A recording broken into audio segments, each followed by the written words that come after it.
Hey guys, what's up? My name is Daniel. I'm from Brazil, and this will be my first time trying to do a deck profile in English.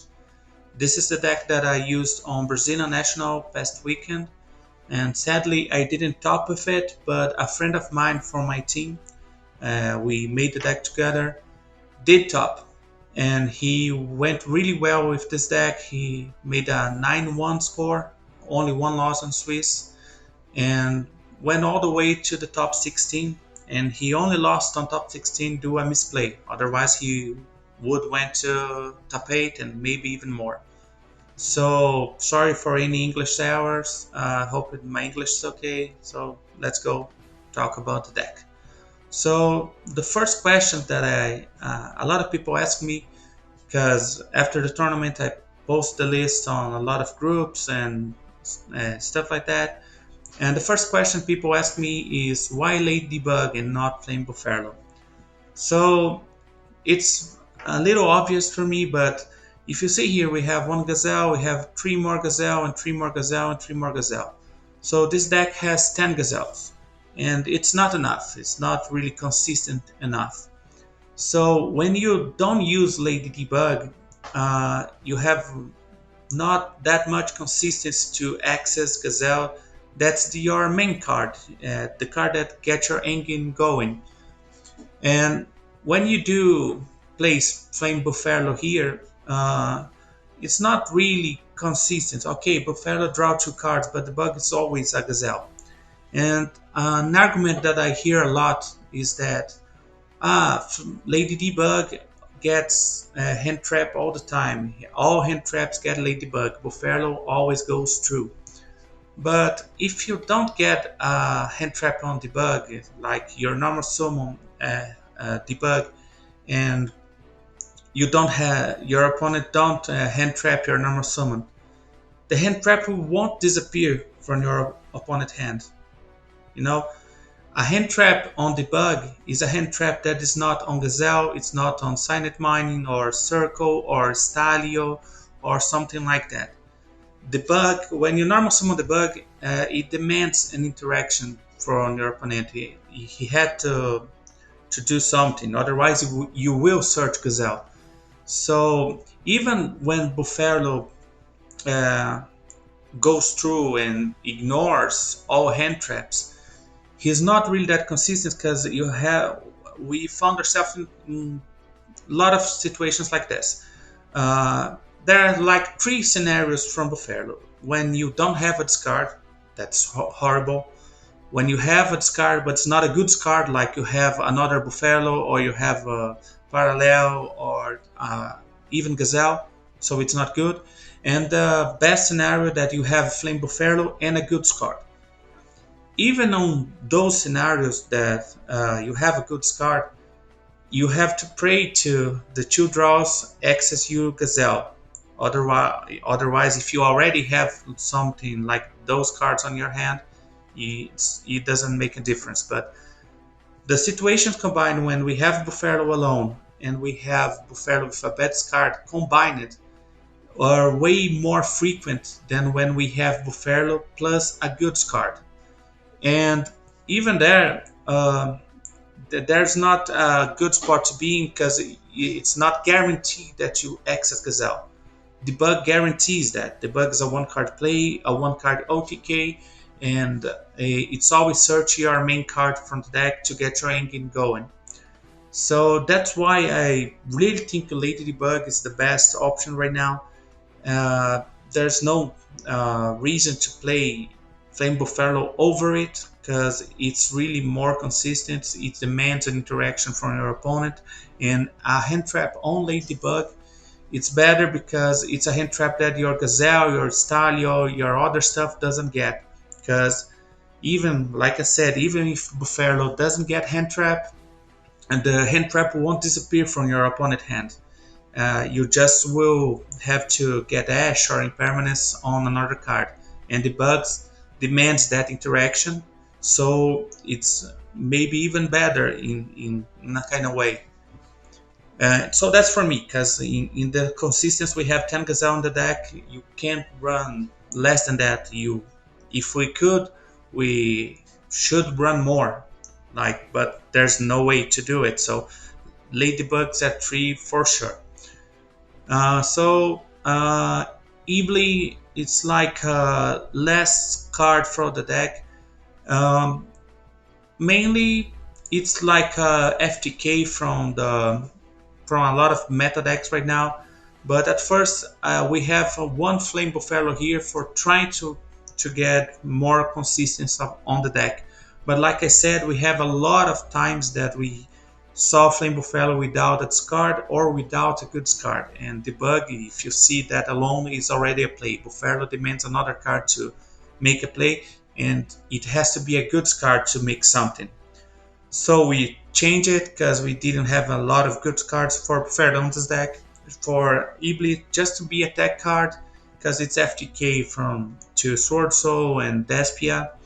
But even with a deck that could link with Iblis, let's say like a deck that make Hulk plays, so he can normal summon a Tanner and make something with your Iblis.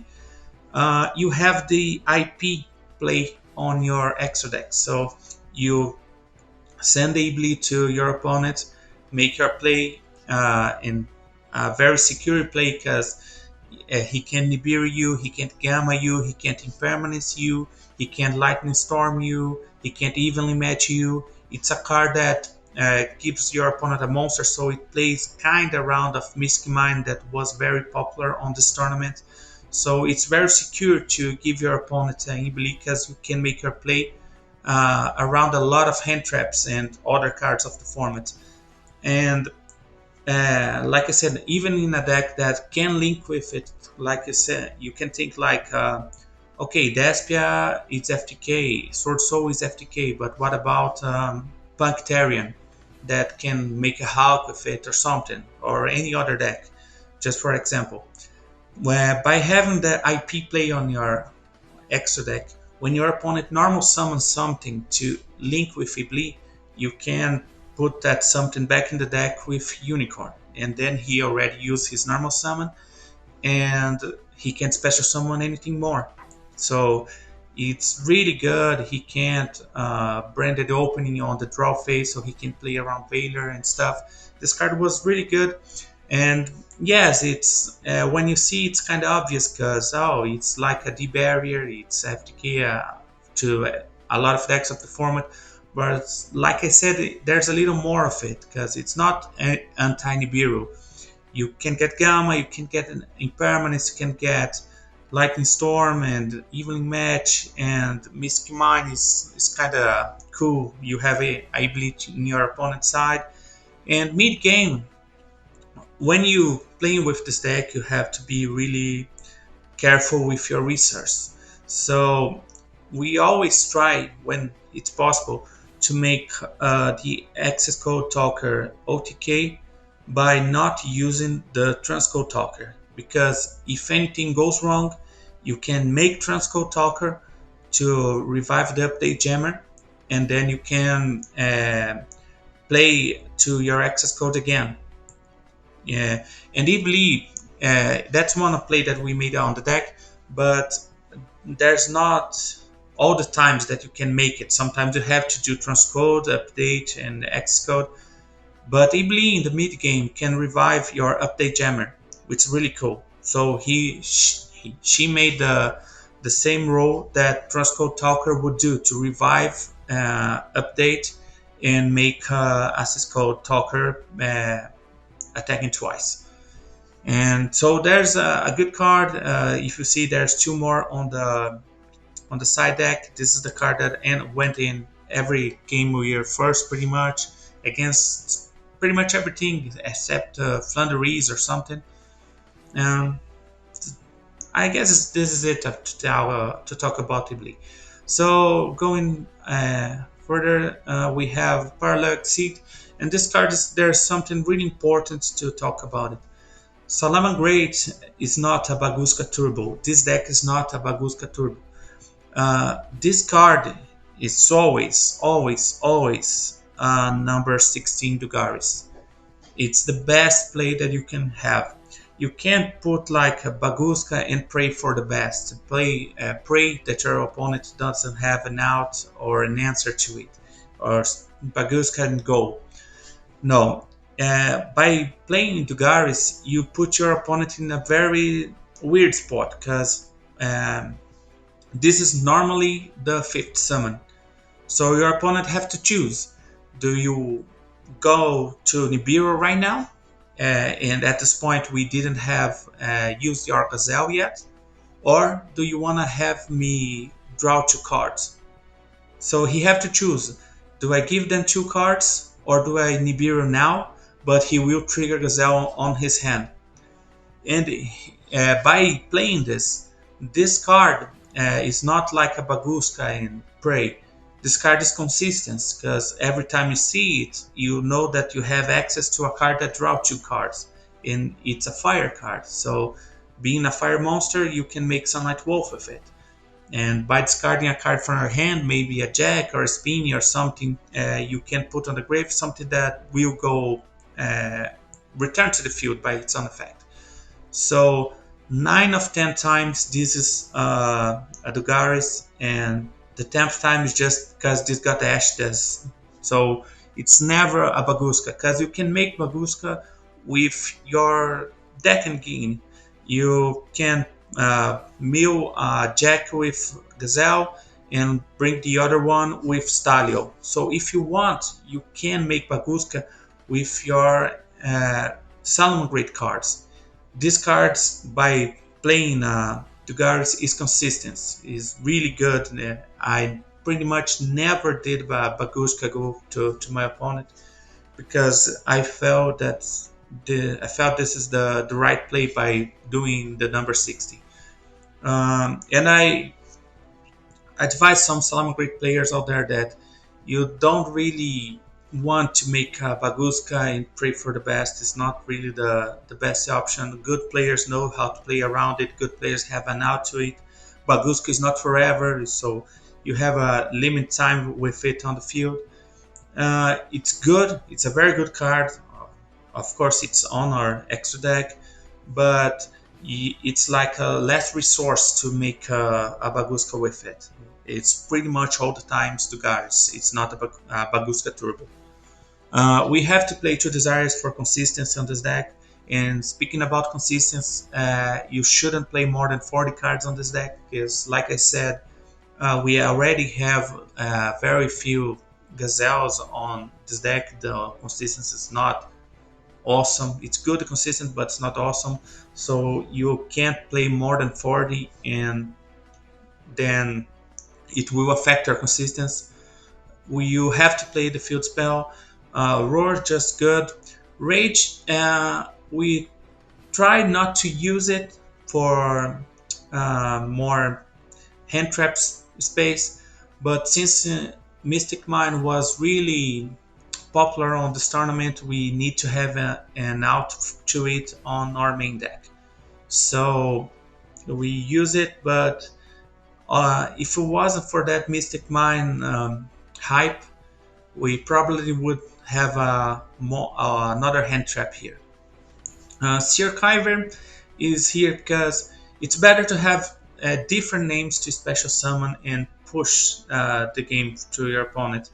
Because if you have multiple names on your hand, you can make like a different line of plays. If you have the same name, it's not that good. Like 2 Spinnies, it's not that good. And a lot of people use 3 Spinnies. So if you open with 2, it's not good. But if you want open with Spinny plus a Seer Kyber, then it's full combo. So it's really better to have different names to make different special summons. Mir is here because it's always another body on the field. Because the main problem on Salamangreat, and that's why Nibiru hurts so much, is when you get no salad names on the field. Because if you have no names on the field, you can trigger Spinny, you can trigger Jack, you can't make a lot of your plays. So Mir helps with this a lot, because were a lot of plays that we made like normal debug effect. So we search Gazelle, and then your opponent mirror jaded you and banish your debug. So you have already used your normal summon, and you have no way to put a salad on the field to get your engine going. And when you go normal summon debug and search beer, you can special summon it right away, or you can later use his effect to discard the salad card and get him on the field by special summon itself. So this was one of the main reasons of the mirror of the deck. He was very, very, very good. He helped a lot to push the play through your opponent and make your OTK, because he just really good on this meta, because you can't get your field with no salads. Jack is like a good card. It would be better if we have Hitso. And by the way, heads up, we don't use Hitso because it wasn't legal in Brazil for this tournament, because Ghost from the Past 2 hasn't arrived yet. So we couldn't use cards from Ghost from the Past 2. And if it was legal, Jack would be even better. But we used two decks for the rank 4 plays, and because Diddy Crow was really popular. Otherwise, I think, that's my opinion, that we can use one, no problem. There's no need for two. Even with two desires, you can get off of it. But we used two for the rank 4 plays, and because Diddy Crow was really popular, so you can get your Jack banished pretty much all games, because pretty much everybody was using Diddy Crow on the main deck. So we used two, and we used two instead of one Jack and one Falco, because Jack is always an extra summon. He's two monsters on the field. Falco is not a good card to draw. He doesn't make an advantage on the field. He trade one for one. You get one salad to your hand and put Falco on the field. But it's not really good. It's not really good to draw. He is a good card, but for this tournament, this meta, I don't think Falco was the right play, and I'd never miss it. Jack were way better. Two Spinny, because like I say, it's better to have Seer Kyber and different names instead of three Spinny. And Foxy was at one, because like I said, we have to get the deck in 40 cards, no more. And we have to use a lot of hand traps. That is one of the main reasons that we play Salamangreat, because it can support a lot of hand traps.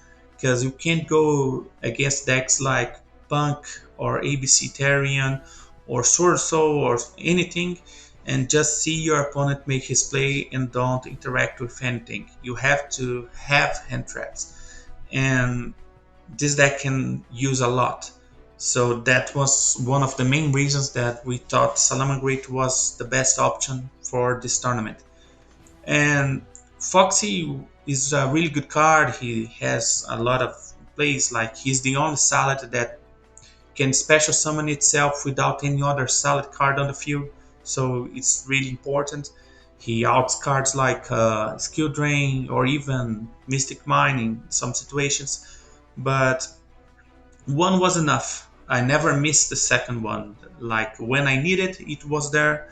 When I need his effect, I mill him and then I use his effect.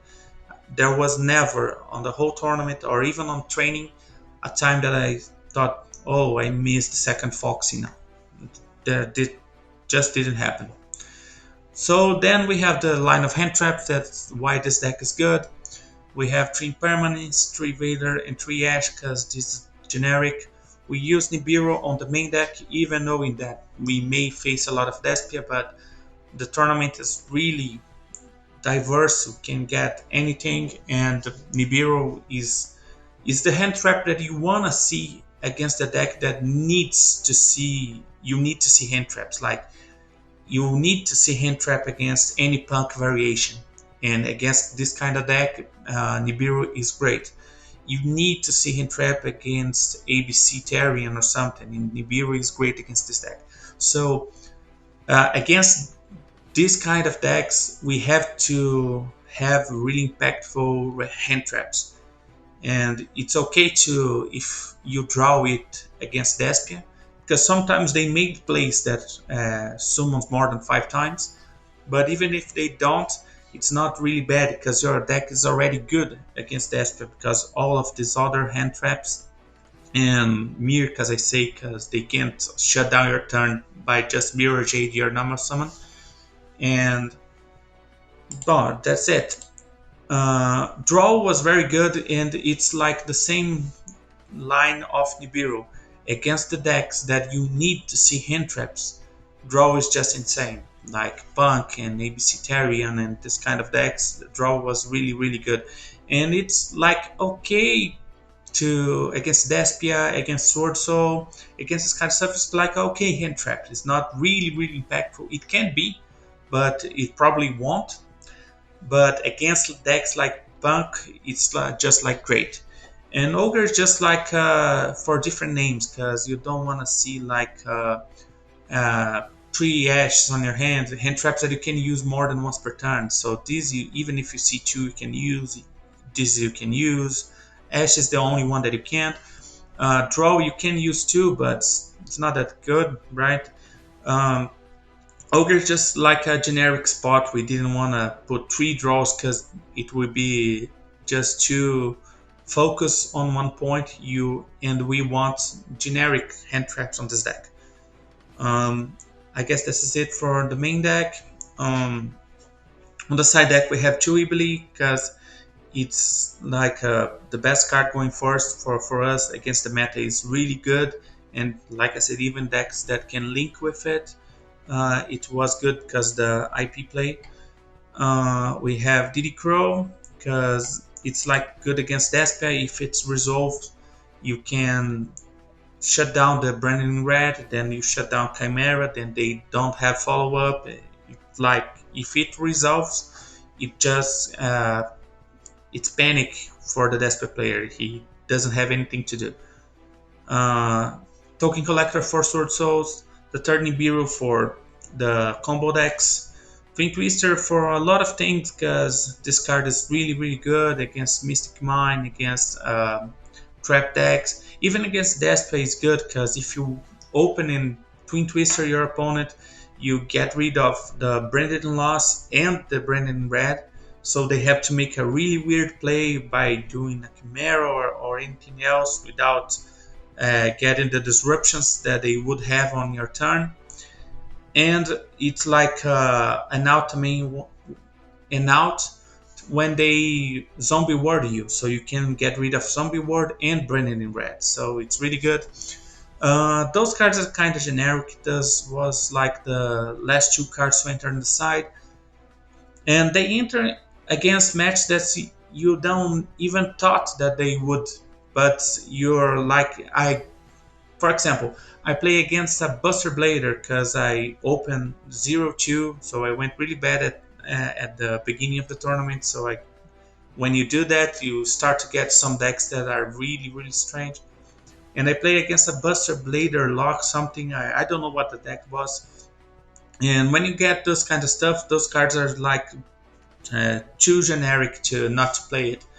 And even against meta decks, you do that, it's really cool. So that was a really good pick, and we are very generic. Khaled was better than the 30 Crow against Despia for Mercurier, because if they have Mercurier, they can negate Crow, but they can negate Khaled. And it's like a good going first card against some matches. It's really generic.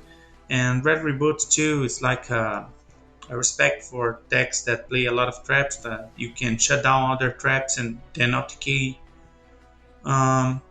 The extra deck we have Baguska. Like I said, if you need to play Baguska, you can make it with your endgame, like Gazelle, Mew1 Jack, and Stalio gets you the other one. It's pretty much never the parallel. I can't say that enough. You can make Baguska go and pray. You have to be resources from your deck. This card is very important, one of the MVP of the tournament. Don't have to say anything about that. You shouldn't use less than 3. Some people run 2. I think it's wrong. Here too. Hit level is not that important. I really like the card, but this extra deck doesn't have enough space for all the things that you want to run on it. So a lot of people cut Hitleo, and I understand that. I probably would if I could, but this is really important to play around Super Poly because the only target that your opponent have to Super Poly is Exco Talker because he's dark. So if you go to your OTK, make up access code, and your opponent has Super Poly, you just waste all your resources, and that's a kind of bad spot. So you make Hitleo first to get rid of one of their sets when you think it's Super Poly. Then you go for Exco Talker to be like a safe play. And this is the OTK line. And this was a kind of the tech of the tournament since we couldn't use Hitso. Because you always have like a wolf on the extra monster zone and a Stalio and a Jack on the main monster zone that just are being there. So we said, why not turn those two monsters in an interaction? And IP was the best choice. And with a mirror on the deck, all those cards here, Circle, Signet Mining, and Lady Debug, become something like a special summon from the deck. So Circle on your opponent's turn becomes even better because you can trigger Sunlight Wolf 2 times in your turn and in their turn. And Mir being an extra monster on the field, it can be used to link with the IP. So that's one of the reasons why Mir was so good. And then the unicorn to make that play has, like I say, it's like an extra interaction on your field, and even in match that I believe wouldn't be that great, it kind of is because you have this. So if he normal summon, you can just put the normal summon back in the deck, and he can't special summon anymore. So it's really good. I guess this is it about the deck. I have my matches here on the tournament. My matches are kind of strange because, like I said, I opened 0-2 on the tournament, then I went winning all the way until the last round. That if I had win, I would have top, I guess. But since I lost the last round, there's no way for me to top. But my friend did really well with the deck. I have his matches too. So my matches were Despia, and I lost on time because double masquerade, I couldn't do anything. Then I went to Inspector Border's town. He win the die roll, so he went first. Spectre Border set 4. I won game 2. Game 3, he did the same thing, and I lost again. Then I went to the Buster Blader that I talked about, and I win. Dragon Link, I win. Mind Burn, win. Tree Brigade, win. Geno, draw. Despia, win. Invokage, win. And Tree Brigade, the last round. If I had win, maybe I had top, I don't know. But I lost the last round, so there's no chance for me. My friend went Virtual Ward, win. Tree Brigade, win.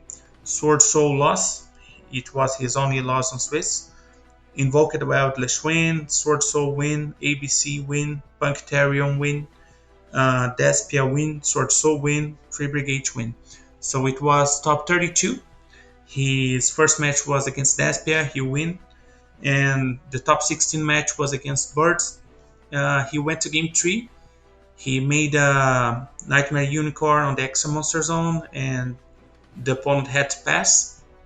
And he had 3 monsters on the field to make an OTK, but he made a Baylynx just under the Unicorn. So he didn't have the arrows to do a plate jammer and OTK. He just misplayed there, and then he had to pass the turn again, and he lost when he passed. So if he had played it right, he just OTK'd the opponent. He knew all the things in his hand and on the field. He could have played safe and still win, made it the OTK. But sadly, he just made a misplay. That happens in a long tournament. But Anyway, he did really well, and then I post the deck profile in a lot of groups, and people were asking me a lot of stuff about the deck. So why Ladybug, and why Mir, why Ibli, and this kind of stuff. So I guess this is it. I hope that my English was okay. I hope that you could understand what I was saying.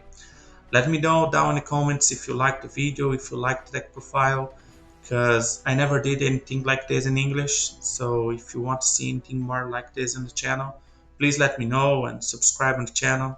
And thank you very much for your time.